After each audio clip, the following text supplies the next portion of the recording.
দর্শক, সবাইকে শুভেচ্ছা জানিয়ে শুরু করছি এনটিভির নিয়মিত সাপ্তাহিক আয়োজন অন্যরকম গল্প। বরাবরের মতোই সাথে আছি আমি নুসরাত ইসলাম। আরবি শিক্ষিত না হয়েও পবিত্র কোরআনের 10টি পাণ্ডুলিপি একাই লিখে ফেলেছেন হাতে। অবাক করা ব্যাপারই। তবে শুধু লেখাই নয়, সাথে করেছেন আনুষাঙ্গিক অনেক কিছু। শৈল্পিক কারুকাজ আর কোরআনের প্রচ্ছদ, সূচিপত্র ও সমাপ্তিতে নিজ হাতে এঁকেছেন চমৎকার সব ক্যালিগ্রাফি। এসব খরচ মেটাতেও করতে হয়েছে নানা কষ্ট। লেগেছে মায়ের গয়না, বাবার পেনশনের টাকা। তারপরও এরকম কাজ করতে পেরে তৃপ্ত নজরুল ইসলাম। সে গল্প জানবো এবার।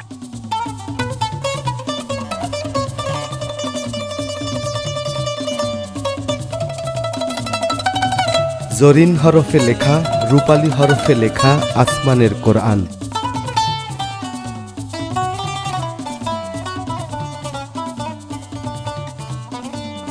মুক্তদানার মতো আলোকিত লফজে আয়াতে হাতে লেখা ফুরকান।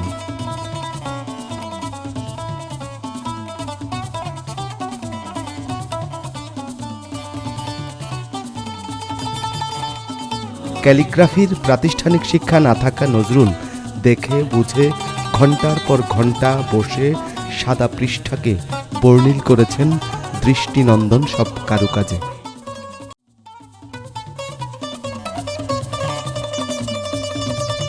তুলিতে নয়, জার্মান রং বেরঙের কলমে নিখুঁত নৈপুণ্যে পবিত্র কোরআনের নয়নাভিরাম প্রচ্ছদ, প্রারম্ভিকা এবং সমাপ্তিকে জীবন্ত করে তুলেছেন মোহাম্মদ নজরুল ইসলাম।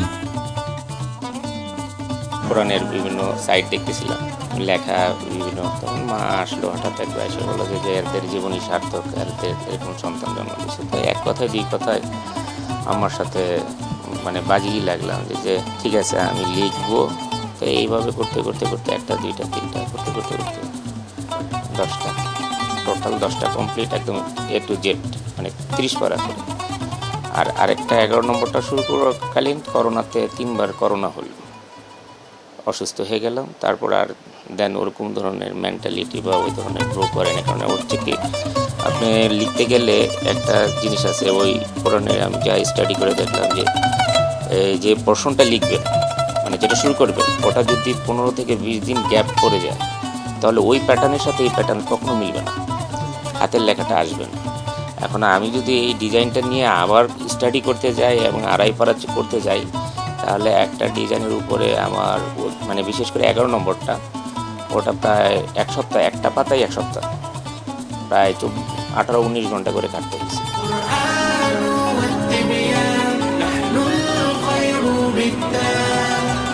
যে মাকে দেয়া কথা রাখতে দিনে একটানা বসে 17 ঘন্টা লিখতেন, আঁকতেন, নজরুলের সে মা এখন বেঁচে নেই। এটা লিখতে প্রায় 8 লক্ষ টাকার মতো খরচ হয়েছে। এখানে মায়ের গয়না আছে, আমার কিছু আছে, বোনের কাছে, আমার পরিবারের সবারই আছে সম্মিলিত, বাবার পেনশন আছে, সব মিলে ইনক্লুডিং একা আমার না, আমার ফুল ফ্যামিলি এটার মধ্যে ইনভেস্ট করছে। আমি যেটা মনে করি, মানুষ কোরআন শুধু আরবি পড়লেই হবে না বা মুখস্থ কোরআনে হাফেজ হলেই হবে না। এটার প্রত্যেকটা ওয়ার্ড যদি স্টাডি করে তাহলে ওটা বুঝে পড়তে হবে। বুঝে পড়লে আর কোনো সমস্যা নেই, কোনো পৃথিবীতে আপনি হাত বাড়বে না, খারাপ পথে হাত যাবে না। ঠিক আছে, আমি দোকান করতেছি এখন, আমার সহজে 1 জায়গায় 2 টাকা নিতে গেলে হাতটা কাঁপে।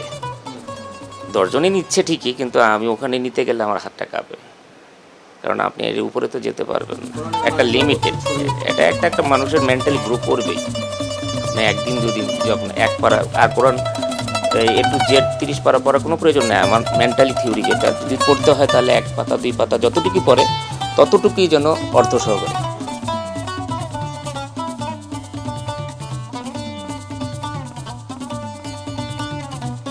ডিগ্রি পরীক্ষার সময় জটিল রোগে আক্রান্ত হয়ে কয়েক বছর প্যারালাইজড থাকা নজরুল এসএসসি পাশ করেন মিরপুরের মণিপুর হাই স্কুল থেকে।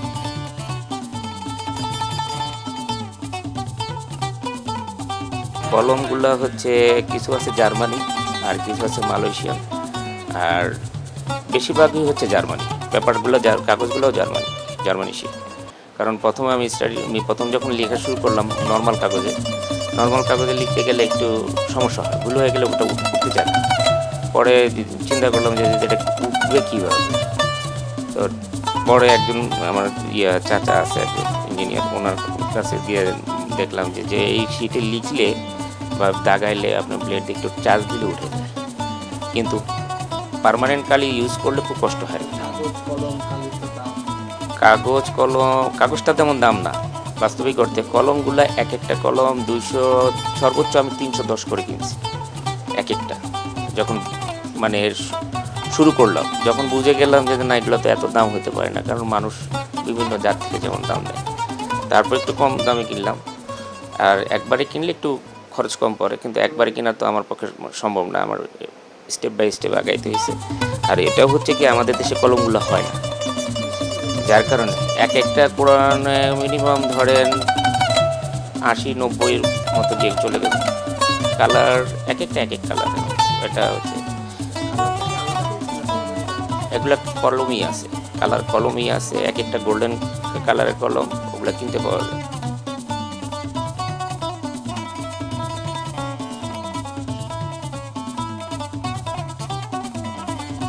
হাতে লেখা কোরআনের 10টি পাণ্ডুলিপি বিক্রি নয়, ইসলামিক ফাউন্ডেশন সহ মক্কা ও মদিনার বিভিন্ন মিউজিয়ামে দান করতে চান নজরুল। তার এই অনন্য অবদান আলো ছড়াবে কোরআন প্রেমীদের হৃদয়ে।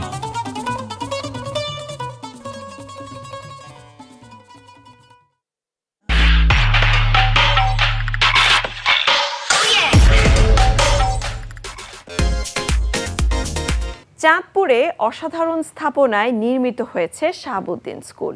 এর পাশেই রয়েছে কারুকাজে সজ্জিত নান্দনিক জামে মসজিদ। এটি অবস্থিত চাঁদপুর সদর উপজেলার লক্ষ্মীপুর মডেল ইউনিয়নের লক্ষ্মীপুর গ্রামে। দ্বিতলে ভবনে ছাদে দেওয়া হয়েছে কারুকাজে সজ্জিত সিমেন্ট শীটের ছাউনি। ভবনের মাঝখানে এবং পূর্ব পাশে রয়েছে দুটি প্রশস্ত সিঁড়ি, দুই অংশেই আছে প্রশস্ত বারান্দা। নান্দনিক এই স্কুল এবং মসজিদ দেখে বিস্মিত ঘুরতে আসা দর্শনার্থীরা।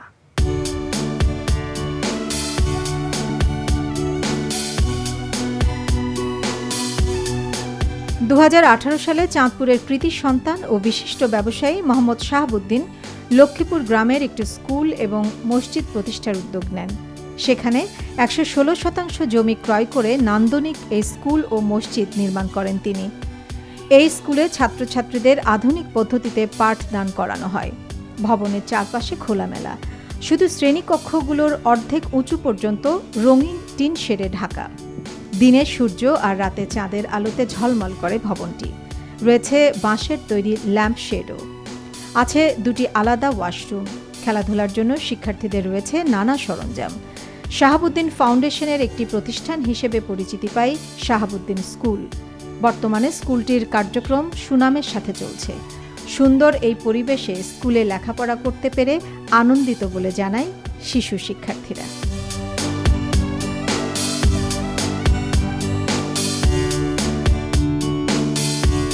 আমি শাহাবুদ্দিন স্কুলে পড়ি, আমি ক্লাস 1-এ পড়ি। এখানে পড়তে আমার খুব ভালো লাগে। এই স্কুলের পরিবেশটা খুব ভালো। এই স্কুলে স্যাররা খুব সুন্দর, স্কুলের পরিবেশটাও খুব ভালো। ক্লাসে স্যাররা খুব সুন্দর করে পড়ায়।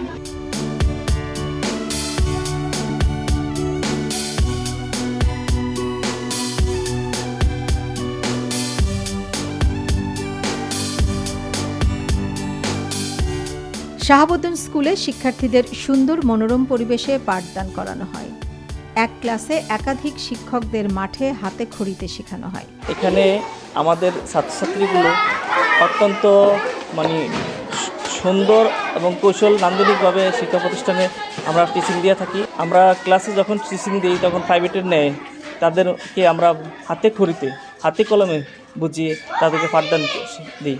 বিদ্যালয়টি অত্যন্ত সুন্দর এবং নান্দনিক, যেটা বাংলাদেশ নয় ওয়ার্ল্ড ওয়াইড সারা বিশ্বে এটা ব্যাপক এনলাইটেড হয়েছে। চাঁদপুর জেলা থেকে অনেক দূরে লক্ষ্মীপুর জেলায় এত সুন্দর একটা স্কুল, এখানকার পরিবেশ দেখলেই আপনারা বুঝতে পারবেন। খোলামেলা পরিবেশে বাচ্চারা খুবই সুন্দরভাবে লেখাপড়া করছে। এখানে আসলে আমি শিক্ষকতা করে খুবই আমার কাছে ভালো লাগছে, আর অভিভাবকরাও খুব খুশি।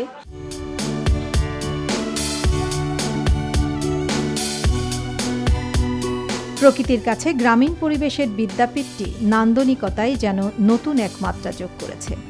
আপন মনে শিশুরা খেলা করছে, মনের আনন্দে লেখাপড়া করছে, আবার দর্শনার্থীদের ভিড়ে যেন আগ্রহের কেন্দ্রবিন্দু হয়ে দাঁড়িয়েছে স্থাপনাটি। প্রতিদিন জেলার দূর দূরান্ত থেকে দর্শনার্থীরা এখানে ঘুরতে আসে। শাহাবুদ্দিন স্কুলের যে স্কুলের ভবনের যে কাঠামো, এটা অত্যন্ত নান্দনিক। আর অত্র এলাকা, শুধু অত্র এলাকা না, আমাদের চাঁদপুর জেলাও এরকম এত সুন্দর পরিবেশে, প্রাকৃতিক পরিবেশে এত চমৎকার একটা স্কুল। এটা আসলে প্রতিদিনই অসংখ্য ছেলে মেয়ে বিভিন্ন জায়গা থেকে বিভিন্ন স্টুডেন্টরা আইসা তারা দেখে। এটার দেখার উদ্দেশ্য হচ্ছে এটাই যে আসলে এই ভবনটা খুবই নান্দনিক, খুবই চমৎকার এবং আনকমন। মসজিদ, এই স্কুল ভবনের সাথে একটি মসজিদ আছে, সেটাও সেই স্কুলের যে অবকাঠামো সেটার সাথে মিল রেখে মসজিদটি এখানে করা হয়েছে। আর এখানকার যে পরিবেশ, ভেতরের যে পরিবেশ অত্যন্ত চমৎকার। গ্রামের মাঝখানে এত সুন্দরভাবে একটা স্কুল করেছে বাচ্চাদের জন্য। সো নান্দনিক পরিবেশে এত সুন্দরভাবে আসলে অবকাঠামোভাবে যেই স্ট্রাকচারটা করেছে খুবই সুন্দর। টোটালি বলবো ইকো ফ্রেন্ডলি একটা স্কুল আসলে বাচ্চাদের জন্য উপহার দিয়েছে। তো আসলে এটা দেখার মতো একটা জায়গা। সো মানুষজন এসে দেখা এবং হচ্ছে এখান থেকে আসলে যে মানে বিল্ডিংয়ের যে আসলে স্ট্রাকচারটা ডিফারেন্ট হয়ে থাকতে পারে সেটা আসলে এটা দেখে আসলে বোঝা যায়। এখানে প্লে থেকে চতুর্থ শ্রেণীতে মোট 162 জন ছাত্রছাত্রী এবং 12 জন শিক্ষক শিক্ষিকা নিয়োজিত রয়েছে। স্কুলটি যাতে আরও উন্নত এবং আধুনিকতার ছোঁয়ায় ছাত্রছাত্রীরা লেখাপড়া করতে পারে সেটাই চ্যালেঞ্জ বলে জানান বিদ্যালয়ের প্রধান শিক্ষক। শাহাবুদ্দিন স্কুলটা প্রতিষ্ঠিত হয়েছে 2018 সাল থেকে। তখন থেকে আমি হেডমাস্টার। আগে এটা স্কুল অ্যান্ড কলেজ ছিল, বর্তমানে এটা শাহাবুদ্দিন স্কুল নামে পরিচিত। এখানে আমাকে সহ 12 জন শিক্ষক শিক্ষিকা আছেন। পাঠদান কাজে সবাই পরিপক্ত হয়ে গেছে। এর মধ্যে শিক্ষাদান পদ্ধতি আমাদের অন্যান্য স্কুলের থেকে একটু আলাদা। আমাদের প্রত্যেক ক্লাসে 2 জন করে শিক্ষক পাঠদান কাজে নিয়োজিত থাকবেন প্রতি ক্লাসে। এই স্কুলটা সুন্দরের কারণে ছেলেমেয়েরা এখানে পড়তে আগ্রহী হচ্ছে। আমাদের স্কুলের খেলাধুলার সরঞ্জাম আছে, ঘোড়া আছে 21টা, আর অন্যান্য সরঞ্জাম আছে। আমরা নিয়মিতই সরকারের নির্দেশনা যা আসে ওটা পালন করি। বাংলাদেশে এমন দৃষ্টিনন্দন বিদ্যাপীঠ কমই আছে যেখানে রয়েছে প্রকৃতির কাছ থেকে বিদ্যা লাভ করার সুযোগ। বর্তমানে শিক্ষার্থীদের পড়াশোনার ক্ষতি হয় সকাল 9টা থেকে বিকেল 4টা পর্যন্ত দর্শনার্থীদের প্রবেশ নিষিদ্ধ করেছে বিদ্যালয় কর্তৃপক্ষ। তবে অন্য যে কোনো সময় প্রবেশ করা যাবে।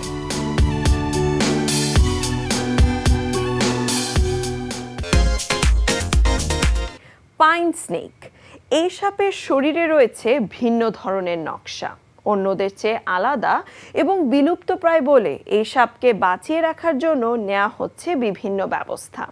আর তাই চিড়িয়াখানা থেকে ছেড়ে দেওয়া হচ্ছে জঙ্গলে।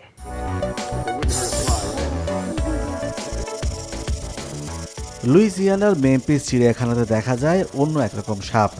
এদের নাম পাইন স্নেকস। এত বছর চিড়িয়াখানায় বন্দী থাকার পর তাদের অবশেষে ছেড়ে দেওয়া হয়েছে কিয়াতসিয়া national ফরেস্টে।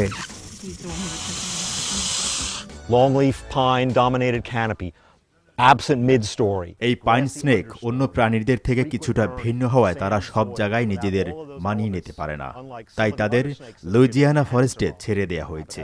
Louisiana pine snake cannot, and that's really why it's critically endangered today.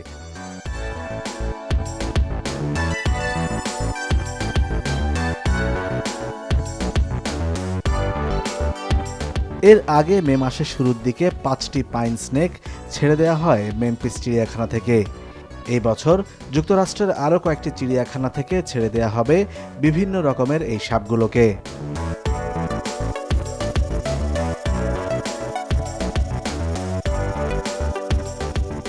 The Louisiana pine snake is absolutely unique. There is no other snake in the world like it. এই লুইজিয়ানা পাইন স্নেক অন্য সাপের থেকে কিছুটা আলাদা।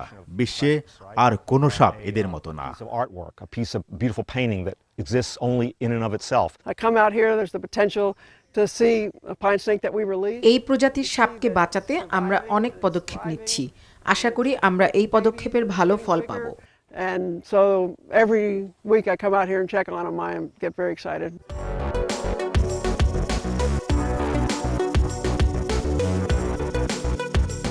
হুমকির মধ্যে পড়েছে pine স্নেকের অস্তিত্ব। এই কারণেই তাদের চিড়িয়াখানা থেকে বনে ছেড়ে দেয়া হচ্ছে।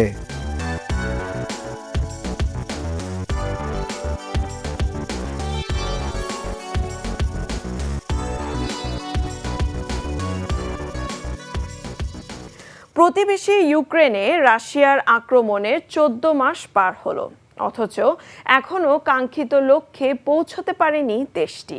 কিন্তু যুদ্ধ চলছে। সাধারণ মানুষের মনে যুদ্ধের পক্ষে বিপক্ষে বিভিন্ন প্রতিক্রিয়া, আর পরিবর্তিত পরিস্থিতিতে রাশিয়ায় বিজয় দিবস পালন করা হলো। আগের মতো না হলেও কাটছাঁট করে পালন করা এই আয়োজন থাকছে এবারে।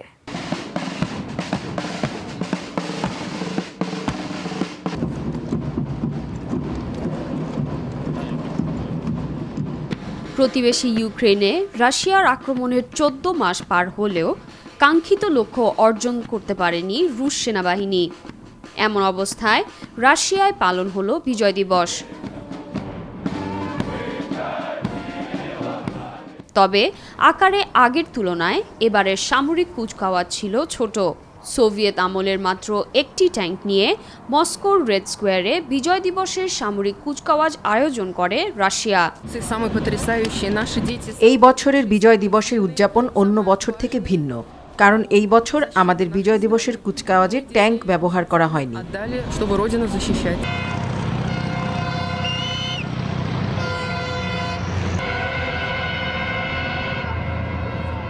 দ্বিতীয় বিশ্বযুদ্ধে নাৎসি জার্মানির বিরুদ্ধে জয় উদযাপনে প্রতি বছর 9 মে মস্কোর রেড স্কোয়ারে সামরিক কুচকাওয়াজ আয়োজন করে দেশটি।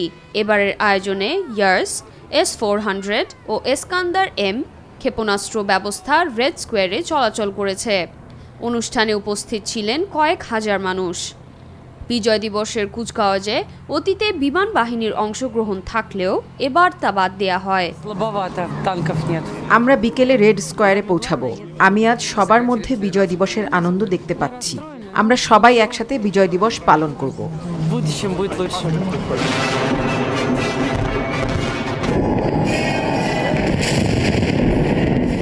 এই বিজয় দিবসে কুচকাওয়াজের পাশাপাশি আতশবাজিরও আয়োজন করা হয়।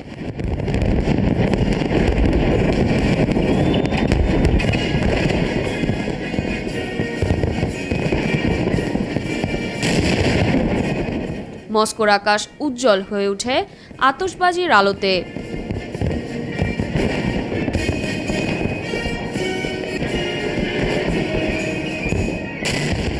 রাশিয়া জুড়ে বিজয় দিবসের আয়োজনও সীমিত ছিল। অন্তত 24টি শহরে সামরিক কুচকাওয়াজ বাতিল করা হয়। আঞ্চলিক নেতারা বাতিলের জন্য নিরাপত্তা উদ্বেগকে কারণ হিসেবে উল্লেখ করেন। এই বছর বিজয় দিবস সীমিত আকারে পালন করার জন্য কুচকাওয়াজের আকার অন্যবারের তুলনায় 3 গুণ ছোট হয়ে গেছে। অবশ্য গত বছরও বিজয় দিবসের কুচকাওয়াজের আয়োজন ছিল ছোট আকারে। ইউক্রেনে আক্রমণের মাত্র 2 মাসের মাথায় সেবার দিবসটি উদযাপন করেছিল রাশিয়া।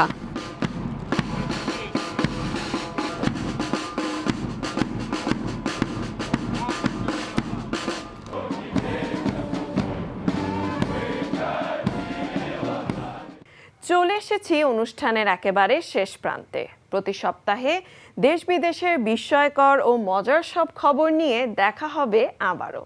কেমন লাগলো আমাদের আয়োজন বা কোনো পরামর্শ থাকলে জানাতে পারেন চিঠি লিখে। আমাদের কাছে চিঠি লেখার ঠিকানা প্রযোজক অন্যরকম গল্প, NTV BSCC ভবন, 102 কাজী নজরুল ইসলাম অ্যাভিনিউ, কারওয়ান বাজার, ঢাকা 1215। দেখা হবে আবারও আগামী সপ্তাহে বুধবার সন্ধ্যা 6টা 45 মিনিটে। সে পর্যন্ত ভালো থাকুন, সুস্থ ও নিরাপদে থাকুন।